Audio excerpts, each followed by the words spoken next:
আসুন দেখে নিই রেসিপিটি। প্রথমে গ্যাসের ওপর জল বসিয়ে দিলাম, দিয়ে দেবো ম্যাগিটাকে সেদ্ধ করে নিয়ে একটি ঝুড়িতে ছেঁকে ঠান্ডা জল দিয়ে ধুয়ে নেব। অবশ্যই ঠান্ডা জল দিয়ে ধুয়ে দেবেন, নয়তো ঝরঝরে হবে না।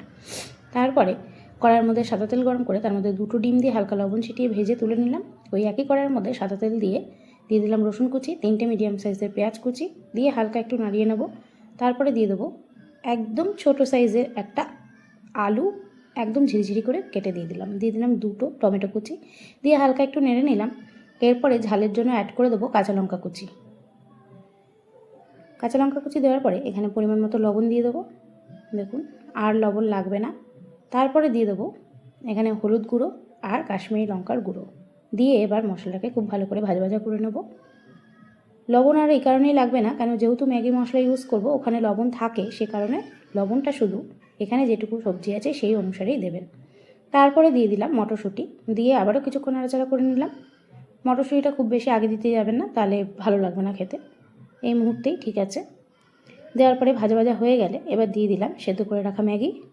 দেওয়ার পরে এখানে আমি 2টো মশলা ইউজ করেছি, আপনারা চাইলে বেশিও করতে পারেন, তবে আমার কাছে মনে হয় 4 প্যাকেটের জন্য 2টো ম্যাগি মশলাই এনাফ।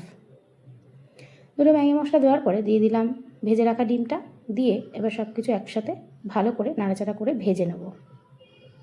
দেখুন, সব কিছু মিশিয়ে নিচ্ছি, মিশিয়ে এবার ভাজা করে নেব। দেখতে পাচ্ছেন আশা করি যে কতটা ঝুরঝুরে হয়েছে। এটা আমি সেদ্ধ করে জলটাকে ছেঁকে ঠান্ডা জল দিয়ে ধুয়ে নিয়েছি, দেখেই এতটা ঝুরঝুরে হয়েছে, নয়তো কিন্তু হতো না।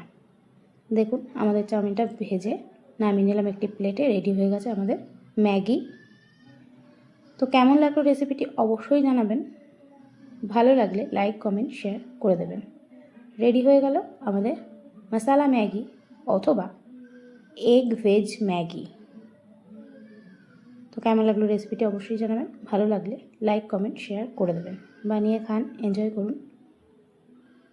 ধন্যবাদ।